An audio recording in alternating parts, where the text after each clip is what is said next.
Welcome to Women Who Brand, a podcast that spotlights inspiring women in the creative industry. I'm Alejandra Salazar, founder and CEO of CROING, which is part of the 0.1% of creative agencies founded by a woman. And I'll be your host today. This podcast is part of an initiative of CROING to inspire women in the industry by sharing the journey and insights of those who are leading the way. Women Who Brand are creative, strategic, and visionary forces in the world of marketing. They make an impact in both their role and the industry as a whole. Whether through campaign, storytelling, or experiences, they shape how people perceive, interact with, and remembers a brand. In this episode, we talk with Alex Crawford, the senior marketing specialist at 7-Eleven and the mind and heart behind the 7 collection. Alex shared her journey, which has been super diverse and unexpected. From working at companies to agencies to now leading 7-Eleven's merch line exclusively through e-commerce. I'm honestly so impressed by the work she does and the way she does it. She's completely connected to all the artists who work on each collection, and she collaborates one-on-one to make sure both the brand and the artists are fully represented. Her work has been featured in tons of media outlets and has had several viral moments, so this episode is a must listen for marketers who want to explore new ways of creating value for the brands they work with and staying relevant in culture. Alex is inspiring, smart, and such a joy to talk to, so don't miss this episode. It's totally worth it. Now join me in welcoming our next woman who brand, Alex Crawford. Hi Alex, how are you? Hi, I'm doing well. Thank you so much for having me. I'm so Of excited to be course. here. So happy to have you here. For those who don't know, Alex is the senior marketing specialist at 7-Eleven. So I met her earlier this year at the Ad Age Marketing Summit where you were a speaker. During your panel, you talk about the 7 collection, an e-commerce platform for their merch brand created to get closer to Gen Z and have a space to react to pop culture. And I found that amazing. And I was like, dude, I want her in this podcast. Not only because of that, but like listening to you and seeing how were you talking with so much passion about the brand and your projects was so inspiring. So I was like, I want her. So then we talk a little bit and you mentioned that, you like this, but it's your first times doing it. So I was like, dude, yay, let's have her. So thank you honestly for joining me. So if you're ready, we can start. Yes, let's do it. Love it. So tell me a bit about the beginning of your career. What led you to pursue a path in marketing, and how do you feel in your current role at 7-Eleven? Sure. So I graduated with an interdisciplinary degree from the University of Alabama, and I created my own major. And so I've always kind of been following this path of what I like. I just keep continuing to go. If I'm curious about something, I'm just going to explore without having to sacrifice like all of these courses that then wouldn't be relevant. So I only chose classes that were interesting Love to it. me. And I ended up interning at ESPN, and I thought sports was my end all be all of my career. And I got a job working at the Dallas Cowboys out of college in the ticket office as a service coordinator. And I saw so many opportunities of things I wanted to do, but being 22 years old, I didn't really have the experience or the voice to bring this to life. So from there, I left to go to a marketing agency, and Okay. I fell in love with just like the creative process. I was a conceptor. And so I've always been obsessed with ideas. How do we get them? How do you make them into something? And just the whole process. And I also realized I didn't want to do the same thing every single day. And so through that, I ended up at 7-Eleven. I Okay. started on signage in store, POP. And then I moved to the digital team for a minute. I've been on private brands packaging. And this opportunity came up. They recently started this e-com business, and they said, would you be interested in leading this? And Wow. I really have no technical background in e-commerce merchandise, but I do say I finally got a place to channel my creative energy, and I'm a really good shopper. So with those two, So I you feel know like it it's from kind a of user standpoint. it's like a perfect storm. Love it. Such a journey. And you're right, when you work in creative agencies or marketing agencies, it's never boring because you have new clients, different type of brands, so you learn. But wow, exciting. Love it. So I know 7-Eleven is a brand brand that aims to be part of the conversation and truly stay closer to people. And you mentioned something about, you just said that you love ideas and like you're obsessed with ideas and how to get them. So, how do you evaluate whether an idea or an initiative is the right one to move forward with? Do you have a specific process or is more of a feeling? I think there's just different categories. I think there's some where I've learned what a gut feeling and intuition of a good idea makes, and it's kind of become a formula. I used to have just so many ideas that what is the business objective? And I would get pushed on how does this impact the business? And I just get excited because I want to be a part of culture and people would like it. And now that I run kind of my own, it's more of a small business within a larger business, I understand that it has to have a business impact or an impact in culture, something measurable versus just random. It needs more strategy. So making sure now that those ideas kind of vet and hit all of these different like checkpoints. I think there's different levels of engagement. I think I have an idea on social that doesn't take a lot, right? There's no high risk, there's more high opportunity versus if you're buying inventory. Yeah. So sometimes I just feel it in my gut. And I think it's just because I know the customer so well at this point, being at 7-Eleven for 6 years. I'm in social listening all the time. I hate to say chronically online. So I think that that helps me have like refined what has worked and what hasn't, and helps me get to a better feeling of what will work. I didn't have this question planned, but now that you mention, how do you measure culture? Like, how do you measure if your ideas or the ideas are actually culturally relevant? I think I love seeing where my merchandise pops up in real life. If someone spends their discretionary income on something that I made, it's like it will never not get old. It's in the amount of people that tag me or send me things, or someone bought something, you're just kind of like, whoa, that's really cool, because you just see influencers, just random Total. people using it. And I first was like, who wants to buy 7-Eleven merchandise, right? Like, why would you want this? And,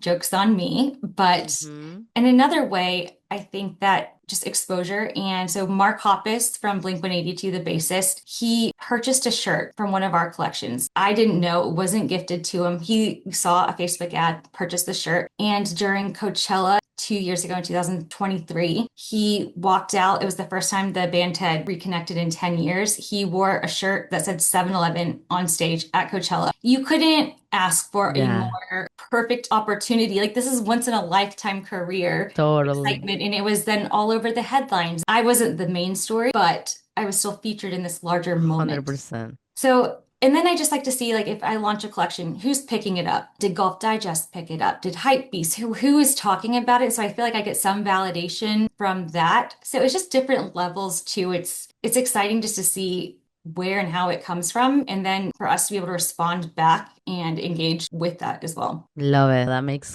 totally sense. So you are in a role now where your ideas might be heard and by many of your team members, of course, and I guess the leadership team. But throughout your career, how do you ensure your voice and creative ideas are heard? I think that it's been hard because I have so many ideas, and I think I've overwhelmed people for a long time.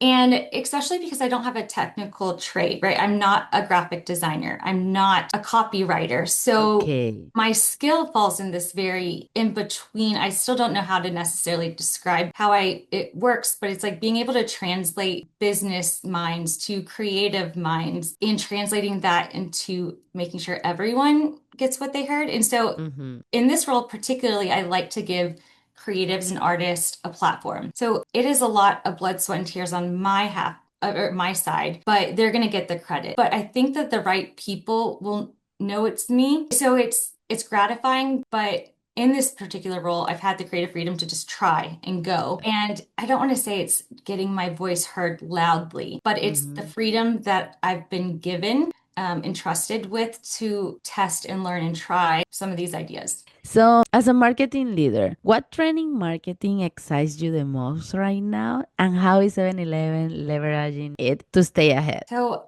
I think that moving away from traditional marketing and really embedding yourself in culture instead of speaking at customers. First, I think what 7-Eleven has done, our CMO, Marissa Jarrett, has allowed us to study.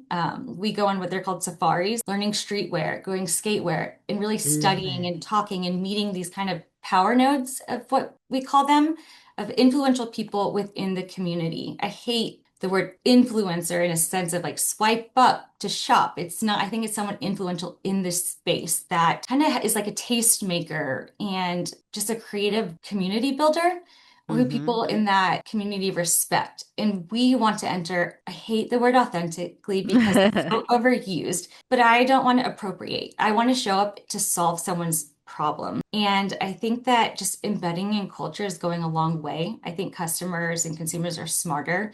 An Yeah. NBA player who's dunking over a specific brand of car or sponsor, you know that they don't really Yeah. drive that car. Yeah. So Yeah. I think that just really just embedding themselves. I think like Joe Fresh Goods and New Balance does a great job of collaborating and getting like localized into Chicago and that neighborhood and what he is passionate about in the community. Love it. What, in your opinion, is the hardest generation or target audience to reach right now, and why? I think that probably the younger demographics, Gen Z, because they have a loud voice and they're opinionated. Mm-hmm. And I don't know if it's necessarily connecting or reaching them, but it's like staying on trends or just like moving so much faster that once you get one, they've already moved on. And so because they move faster than, say, millennials or Yeah. boomer, it just is a little bit more difficult to, I think they're Catch up. just Yeah. smarter, right? And they're just, well, you can't keep up. And you don't Yeah. always understand what's going on when it's going on.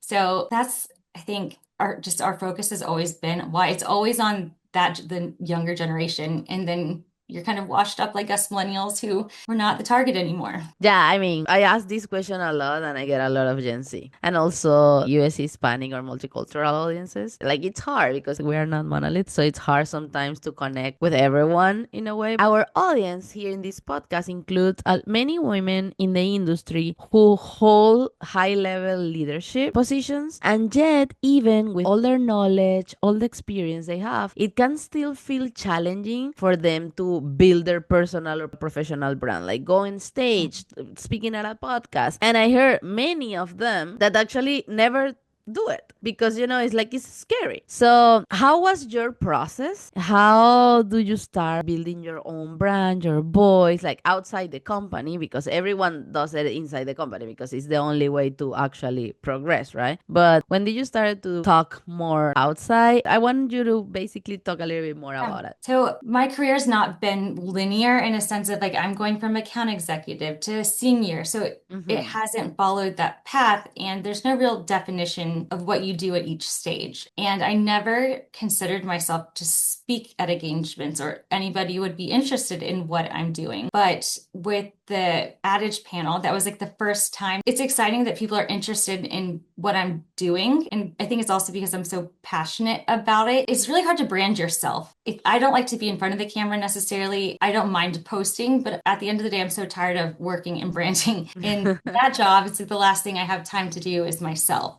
But I think when I started in this particular position, the things that I am working on are truly just like pieces of me. And it's easy to talk about and it's exciting. And I want people to know that, hey, this golf collection I made wasn't just because I'm watching more golf trends happening. It's because the insight is my husband stops to pick up tobacco and a Gatorade on the way to the golf course. That's the insight. And that's my story, and I know other people relate to that same behavior. So every collection, everything I do is just very much like I feel like a part of me. And Love it's kind of it. hard to separate the brand from myself at this point because I give everything to it and I can't stop even when the computer shuts at night. Wow. And But LinkedIn has been super helpful in being able to express that story and resonate and connect with other people. And I call them my internet friends. It just, you have these people that you root for and champion on the yeah. internet. And like, I love watching other people succeed, but I didn't realize until I started,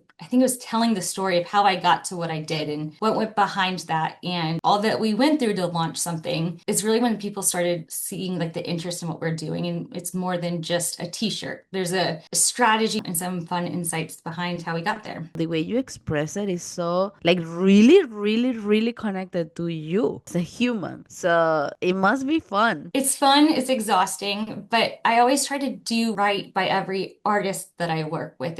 I really want them to tell their story. And this is like an opportunity that I have to give them a Love stage it. that maybe they wouldn't have had. Love And that. watching them and working with their creative process it's really rewarding. And when your project launches, it's so exciting to see how it's received. I just love being able to tell their stories and share as well. I think with 7-Eleven specifically, everyone has a connection. Whenever I Yeah, talk to someone and say I work at 7-Eleven, I used to go get Slurpees after a of game, or course. my dad. So I love trying to capture that magic and just like that memory and nostalgia that goes into it, just like for the next generation. Like let's give them something, that same Love it. feeling. So speaking of personal professional branding, if you were a brand, what would your personal slogan be and brand colors, how they will look like? Oh, this is so hard because I thought about this, but I would think the best way to describe me is my work would be intuitive but unexpected. It's something Ah, that makes sense, but why did they get there? And so or why didn't I think of that? These aha moments that, again, like golf are successful. Golf yeah. campaign, the data would not show that this would make sense or work, but the Love behavior, it. the insight shows that it did. So, yeah, of course you Wow. stop and you fuel up on the way, or on your way to the course, you're grabbing some beer with your friends. And so you're like, okay, yes, that does make sense in hindsight. Why didn't I think of that? And so I love chasing those behaviors, those insights to turn them Love into it. something to connect other dots. It's always like a fun game I'm trying to crack. And then in color, I love neutrals, but then I would say a pop of neon is how I kind of vibrant, fun, a little bit of balance. It's like my big idea, but it's like my yin and my yang. I see it. I see it in your background because it's pretty like, and then you have the Virgil like green book there, and Yes, the yellow is popping. Love it it. just makes me happy. Love it. So, Alec, that was the first part of this episode. Now we will go to the second, which is, I mean, we talk a little bit about it, but now I want us to go deeper into the seven collection. Basically, I want you to tell me about how it works, what's this e-commerce, the design, clothing, accessories, how you guys came up with this to connect with your community, what's the whole story behind the insight, and what type of artists do you partner with, what do you consider when you partner with those artists. Like I really want the audience to know because it's just so exciting when I hear you talking about it. I'm like, it solves so many things that were there. It's like Uber at some point, right? It was there, but no one was actually doing it the way you guys are doing it now. It's mind-blowing. I love it. I'm now using it as an example of things that Oh, should be done for our clients, honestly. So I really want to know more about it. so I came in so excited. Partnerships are always sexy, and I had so much energy, and I wanted to do all of these partnerships. And then I realized I didn't have the structure of a business. And so I had to kind of take a step back. I did everything to avoid math classes in college. So, and then I'm like, how do I find myself in a position where I have a P&L and a report I have to create?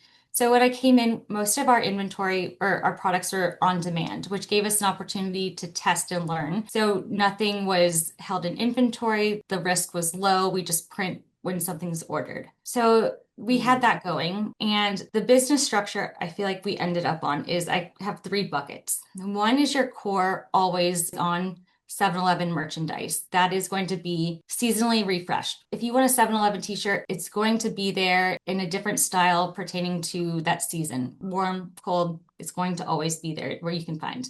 And then the second bucket is more about supporting other initiatives at 7-Eleven, whether that's the shopper team or the brand team. We are like a channel, an extension of what their campaign is. So we Okay. had Tetris, Pac-Man. They are handling those negotiations, that project. They give me creative brief and we design merchandise to support what they're doing. So it's, it might not necessarily fit our channel perfectly, but we're reaching more audiences, giving our in-store campaign like something tangible that our customers can interact with. It feels very once in a lifetime collectible. It And is. then the third bucket, this is what I want to be famous for. This is like what mark I want to I leave. And am it's loving this. I, You didn't say it, and I'm already excited.